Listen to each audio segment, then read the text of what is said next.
어렸을 때 성탄절 날이면 기독교 영화를 보여주죠. 그때 가장 인기 있는 영화 중 하나가 삼손에 대한 영화가 아니었나 싶습니다. 그리고 오늘 마지막 이 장면은 마지막 모든 원수를 갚는 그런 장면이기 때문에 희열을 느끼는 그런 장면이기도 했습니다.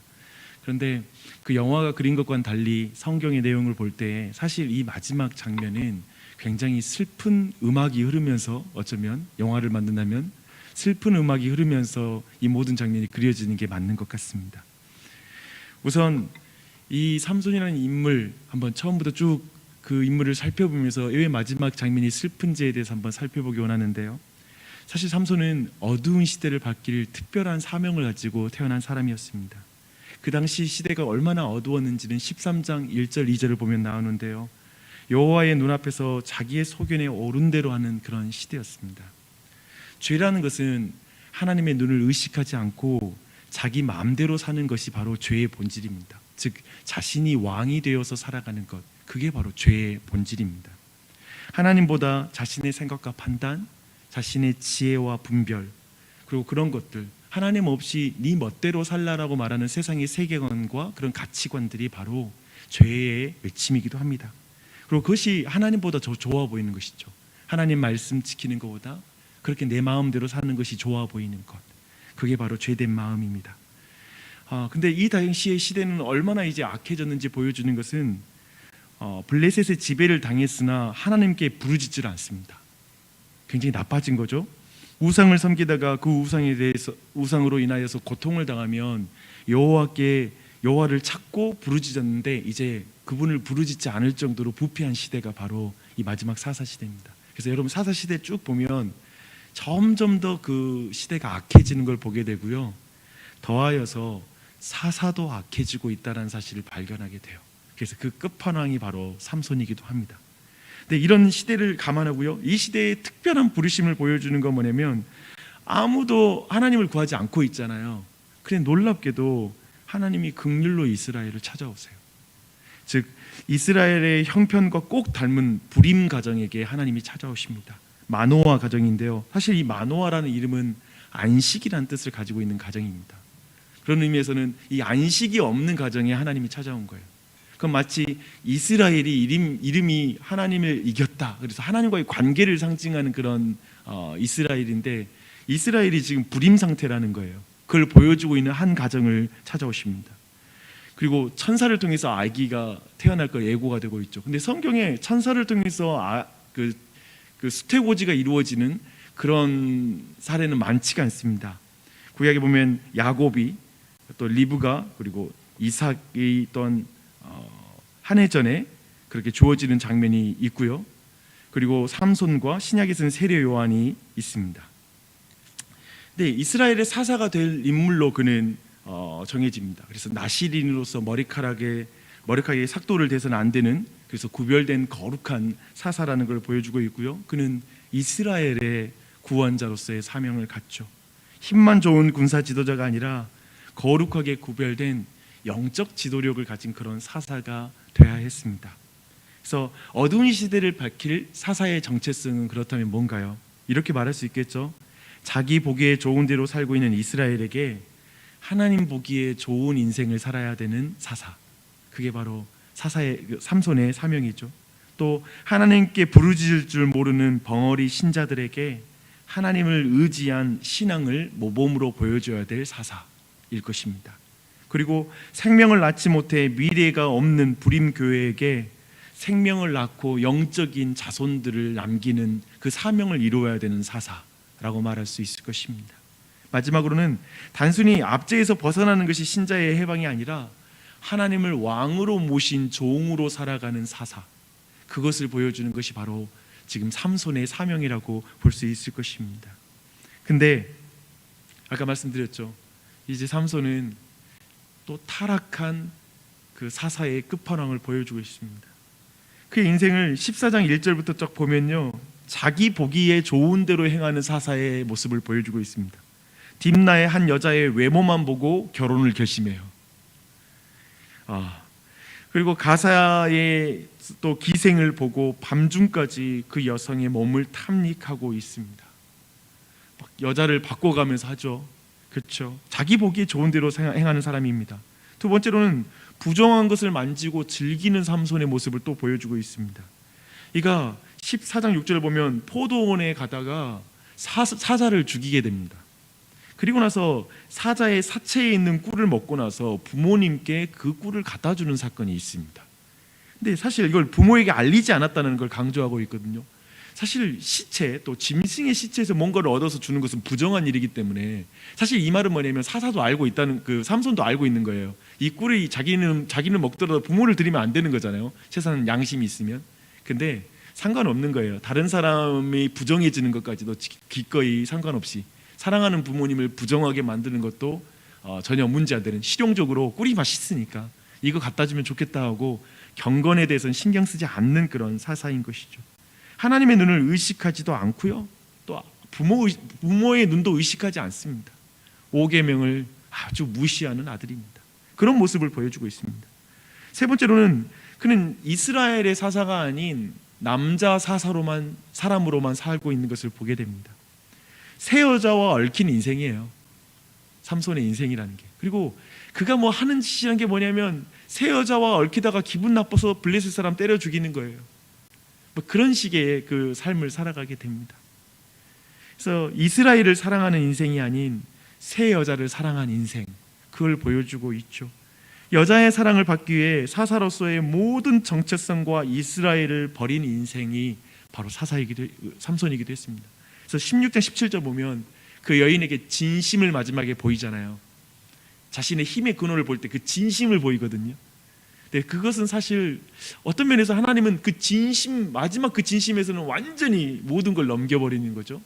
근데 그걸 보이기 전까지 하나님은 그를 떠나지 않아요. 근데 그 마지막 진심을 보였다는 건 뭐냐면 진짜 모든 걸 포기하고 그 여인에게 모든 걸 던진 거예요. 그 모습을 보여주고 있죠. 철저히 이스라엘 사사가 아닌 남자 사사로만 살았습니다. 그리고 그는 부르심을 거절한 사사, 구별된 구원자로서의 정체성을 그는 버린 자였습니다. 사실 사사는 아까 말한 것처럼 철저히 자신만을 위해서, 이스라엘이 아닌 자신만을 위해서 살아간 사람이라는 것이 드러나는 게 딥나의 여인과 아버지를 복수한 이후에 에담 바이트의 틈에 삼손이 숨게 되고 블레셋 사람들이 그를 둘러쌉니다.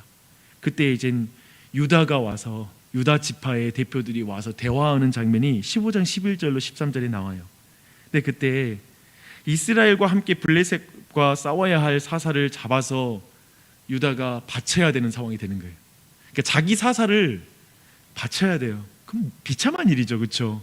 그러니까 지도자가 엉망이 돼버리니까 결국에는 지도자를 대적들에게 바쳐야 되는 상황에 들어가게 되고요. 사사 또한 또 유다가 자신을 죽일까 봐 겁을 냅니다. 그러니까 사사가 자기 백성에게 죽임당할까 겁내고, 또 자기 백성은 그 사사를 다른 대적에게 건네줘야 되는 상황까지 치달는 거예요. 철저히 이 모든 사사로서의 역할을 하지 못하니까. 그리고 자신이 진심을 보인 여인에게 결국 배신을 당합니다. 비참한 일이죠. 사실 들릴라가 유대인, 이스라엘 사람인가 아니면 블레셋 여인인가에 대한 부분은 논쟁적입니다. 왜냐하면 소렉이라는 땅이 삼손의 마을에서 가깝거든요. 멀지가 않거든요. 그래서 논쟁적이에요. 만약 이스라엘 여인이라면 천문학적 보상금을 받고 자기 사사를 팔아버린 여인인 거예요. 그렇게 돼버리는 것이죠. 그래서 그런 논쟁을 갖고 있습니다. 여인의 사랑을 위해 모든 걸 바쳤는데 그 여인이 자신을 팔아버리는 거예요. 자신의 로맨스를 위해서만 살아온 남자였는데 그 로맨스가 배신을 하는 것이죠. 그 비참한 모습을 보여요. 결국 그는 원수의 조롱거리가 됩니다. 두 눈이 뽑히고 가사 땅으로 가게 되죠. 근데 가사는 그 이전에 그 가사 여인으로 인하여 복수하고 나서 그 성 문짝을 들고 60km 떨어진 헤브론까지 그 성 문짝을 옮겨버렸거든요. 그러니까 과거에 자신이 수치를 주었던 땅이에요. 근데 그 땅으로 이제 두 눈이 뽑혀서 그 땅으로 끌려가게 됩니다. 그리고 여호와의 사가 다곤 신전에 불려가 이제 다곤의 승전가를 들으면서 놀잇감이 된 상황이 바로 오늘 본문의 장면이 되겠습니다. 그러니까 약간 슬픈 장면이죠, 그렇죠? 이 모든 걸 생각하면 이게 참 비참한 장면이란 걸 알게 될 것입니다. 근데 이 정체성을 버린 이 사사를 보면서 어쩌면 정체성을 버린 신자의 비참함을 우리는 볼 수가 있는 것 같습니다. 우리 자신의 이야기로 들리는 것이죠. 사사와 삼손에 자기 이름을 한번 넣어 보십시오. 그리고 이 시대의 교회를 한번 넣어 보십시오. 자기 보기에 좋은 대로 사는 사람들, 그리고 신자들, 부정한 것을 만지고 먹고 탐닉하는 신자들, 마음대로 마시고 즐기는 사람들, 그저 남자로만 사는 사람들, 힘과 과시욕에 취해서 살고 있는 사람들, 그저 엄마로만 예쁘게만 살고 싶은 것, 그냥 예쁘게 꾸미며 그리고 자신의 어떤 아름다움을 즐기며 살고 싶은 마음들, 또 남편으로만 한 여자의 사랑만 있으면 되는 듯이 살고 있는 사람들, 직장 부하로만 사는 인생, 또 그 안에서 성취하는 것이 인생, 모든 것인 양 생각하며 사는 것, 이걸 뭐가 그리 나쁘냐고 말하고 싶죠. 하지만 하나님 없이 작은 행복 꿈꾸고 사는 게 뭐가 잘못된 거냐고 말하고 싶을 수 있습니다. 근데 생각해 보면 그렇다고 해서 대단히 행복한 삶도 아닙니다. 시대는 갈수록 사람들과 단절되고 있고 주변에 사람들이 없어요. 그렇게 살다 보면 사람들이 자신을 죽일까 두려워하는 인생, 사랑을 쏟은 대상에게 충분한 보상을 받지 못할까 두려워해야 되는 인생, 때로는 그 사랑하는 사람들에게 배신을 당하는, 가족끼리도 배신을 당하는 그런 인생. 그래서 너무나 외롭고요, 그냥 이름만 좋고 생명은 낳을 수 없는 듯한 그런 신앙생활, 그리스도인이지만 그런 인생을 살고 있지 않은지, 그런 걸 우리는 돌아보게 됩니다. 그래서 삼손이 우리에게 주는 가장 큰 메시지는 하나님의 눈을 두려워하지 않는 사람, 하나님의 나라와 상관하지 않는 그리스도인, 억만금을 가져도, 육체적 건강과 조건을 가져도 생명을 낳는 거룩한 삶을 살 수 없다라는 걸 보여주고 있습니다. 그럴 수 있다라는 걸 우리에게 보여주고 있죠. 지금 이스라엘이 딱 그 상태였습니다. 그리고 삼손은 그 이스라엘의 대표였다라고 보면 됩니다. 삼손의 마지막 죽음을 한번 보십시오. 마지막에 신전을 무너뜨릴 때 하나님께 능력을 구하잖아요. 근데 그 능력을 구하는 이유를 천천히 보면 그냥 사적인 원한 하나 풀고 싶어하는 마음처럼 그렇게 오해하게 말을 해요. 내 원수를 좀 갚게 해달라고, 마지막에 내게 힘을 달라고 하는데 이스라엘의 그런 이름은 나타나지 않는 거예요. 이 이스라엘의 원수를 갚게 해주십시오라는 그런 느낌의 말은 없고, 내 원수 좀 갚게 해달라고, 나 비참하게 만든. 그러니까 삼손의 마지막 장면 늘 우리에게 도대체 이게 뭔가 싶은 생각이 들어요. 도대체 이게 뭔가 싶어요. 그래도 삼손을 통해 마지막에 블레셋을 심판하고 계시잖아요. 맞아요. 결과적으로는 이 모든 걸 통해서 하나님께서 그를 통해서 이스라엘을 블레셋을 심판하고 있다는 걸 우리는 알 수가 있습니다. 근데 성경은 좀 그것을 좀 슬프게 그리고 있다는 걸 우리는 전체 문맥에서 볼 수 있는 거예요. 마치 이렇게 말씀하시는 거죠. 얘들아, 나는 삼손 없이 블레셋을 이 땅에서 깨끗하게 지울 수 있는 하나님이다. 너희의 원수를 다 갚을 수 있다.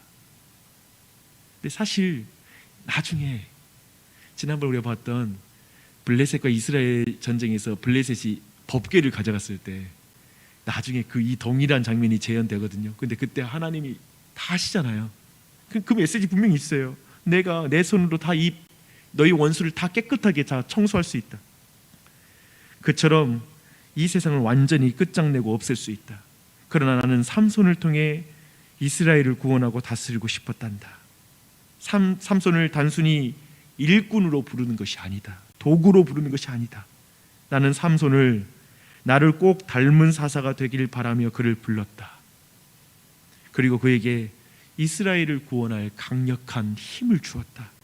그러나 그는 그 모든 것으로 자신의 욕심을 채웠구나. 이생의 자랑, 안목의 정욕, 육신의 정욕을 위해 그 모든 것을 썼더구나. 결국 두 눈이 뽑혀 저 원수의 조롱거리가 되더구나. 그리고 마지막에 내 가슴을 찌르는 기도를 하는구나. 원수 갚게 해달라고. 난 그곳에서 그런 모습으로 그가 기도하는 것에 응답함으로 블레셋을 심판하는 것이 기쁘지가 않다. 나는 삼손의 죽음으로 블레셋을 심판하는 것이 기쁘지 않다. 삼손은 내 자녀이기 때문이다. 어쩌면 이렇게 하나님 말씀하지 않을까라는 생각도 듭니다. 사실 우리는 나중에 알게 되죠. 하나님은 삼손을 죽여서 그 백성을 구원하는 게 아니라 자신을 죽여서 그 백성을 구원하는 분이시기 때문에 그렇습니다. 다시 한번 정리하겠습니다. 하나님과 하나님의 법, 신자의 정체성을 버린 비참함과 한심함은 우리에게도 반복이 됩니다. 그렇죠? 우리도 내 삶, 내 가정 하나 건사하는 것이 버겁습니다. 우리는 삼손처럼 그런 의미에서 한심한 나를 보게 됩니다. 나의 욕심, 내 생각, 그냥 나만을 위해 살아가게 되는 모습 말입니다. 성경은 지금 그런 삼손을 자세하게 기록하고 있어요. 정말 13장부터 끝까지니까요. 사실 사사기에 거의 많은 분량을 이 삼손을 조명하면서 우리에게 교훈을 주고자 하십니다. 삼손의 이야기는 영웅의 이야기일 수가 없습니다. 그렇죠? 그런 의미에서 지금 우리의 이야기를 어쩌면 쓰고 있는 것이죠. 우리는 삼손에게서 우리 자신을 좀 볼 수 있어야 될 것입니다. 두 번째로는 근데 좀 삼손에게서 논쟁적인 한 가지가 있습니다. 히브리서 11장 32절에 보니까 믿음의 전당에 사울이 있어요. 이 삼손이 있습니다. 이 믿음의 전당에 삼손이 있다는 게 굉장히 믿어지지 않아요. 어떻게 해석해야 될까? 저는 사사기로는 충분히 이해할 수 없지만 히브리서가 말하고 있기 때문에 이 삼손이 믿음의 어떤 전당에 있을 그 이유가 있다. 믿음을 가진 사람이라고 생각해요. 근데 저는 마지막 장면이 특별히 인상 깊어요. 어쩌면 하나님께 기도했던 그 믿음, 마지막에. 근데 저는 그 장면에 도리어 하나님의 은혜에 대해서 놀랄 뿐이에요. 그렇지 않아요? 전체 모든 과정을 봤을 때 마지막에 하나님이 그걸 들어주시고 응답해 주시는 거, 그리고 그걸 믿음으로 봐주시는 거. 그래서 명예의 전당에다가 그의 이름을 넣어주는 게, 삼손 인생 전체를 보면 우리 그만큼 죄짓기 쉽지 않습니다. 그렇죠? 그만큼 부정하게 거기기도 힘들어요. 근데 놀랍게도 하나님이 그렇게 은혜를 주세요. 이 장면이 우리에게도 은혜가 되길 바랍니다. 확실한 것 한 가지 기억하시게요. 우리 하나님께서 한심한 인생 붙들고 쓰십니다. 우리 구주 예수님이 한심한 우리를 위해서 가장 소중한 삶을 주셨습니다. 이스라엘이 구하지 않아도 긍휼 때문에 구원자를 보내주신 하나님께서 우리가 구하지 않을 때, 우리가 아직 죄인일 때 하나님의 아들 예수 그리스도를 우리에게 보내주셨습니다. 이제 자신이 주실 수 있는 모든 것이 것인 예수님을 죄인에게 보내주신 것입니다. 그리고 그분은 우리를 죽여서 그 백성을 구원하시는 게 아니라 자기 자신을 죽여서 우리를 구원하신 하나님이십니다. 그분을 찬양합니다. 또 그분을 믿는 믿음을 우리에게 주셨고요, 예수님은 자신에게 주신 모든 권세를 우리에게 주셨습니다. 그리고 우리와 함께 하신다라고 말씀하십니다. 성령님을 보내주셨습니다. 그러니 얼마나 큰 감사입니까? 한심한 인생을 계속 사시겠습니까? 이렇게 은혜를 주니 한심한 삶을 계속 살지 않겠냐고 질문하시겠습니까? 아니요. 한심함을 단번에 탈피할 묘약은 없더라고요. 거의 그리스도인들도 좀 거기에서 크게 바뀌지 않습니다. 그런데 막 살지는 않습니다. 죄와 싸우다가 넘어질지언정 죄에게 넘어진 걸 당연하게 여기지는 않습니다. 장발장이 신부로부터 큰 용서를 받고 막 살지 않습니다. 자기 인생을 새롭게 살지, 그렇게 얻은 생명을 귀하게 살아가려고 하지, 사랑받았기 때문에, 용서받기 때문에 무조건 죄 짓는다고 말하지 않습니다. 사사기는 다시 한번 얼마나 비참한 신자가 하나님의 사명을 이룰 때 얼마나 비참했는지를 보여줍니다.